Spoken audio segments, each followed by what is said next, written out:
Hello বন্ধুরা, কেমন আছো তোমরা সবাই? আমিও তো খুবই ভালো আছি। তো আজকের এই ছোট ব্লগটা দিয়ে আমি আমার দিনটা শুরু করছি। গতকাল চলে গিয়েছিলাম একটু হাবড়াতে, সেখানেই বাচ্চার বিরিয়ানি। তো অনেকটাই ফেমাস বাচ্চার বিরিয়ানি, ফোনে রিলসে এবং দিদি নাম্বার ওয়ানে তো তোমরা দেখেইছো। তো অনেকক্ষণ ভাবনা চিন্তার পর ভিতরে চলে গেলাম আমরা। যেহেতু বিরিয়ানির জন্য ফেমাস, তো দুটো চিকেন বিরিয়ানি অর্ডার করে নিলাম। দেখো কলা পাতায় কতই না সুন্দর লাগছে, খেতেও কিন্তু ততটাই ভালো ছিল। তো এখান থেকে বেরিয়ে আমরা বাড়ির দিকে রওনা দিতেই দেখি রাস্তায় এক অ্যাকোরিয়ামের দোকান।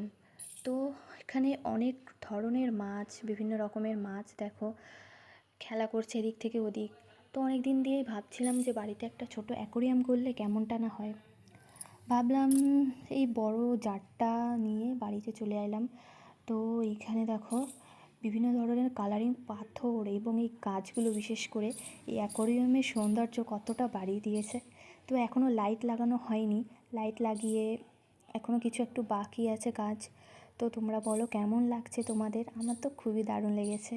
তো এই ছোটো ছোটো মাছগুলো কি সুন্দর না খেলা করছে দেখো।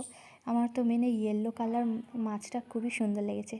তোমাদের কোন মাছটা ভালো লেগেছে বন্ধুরা?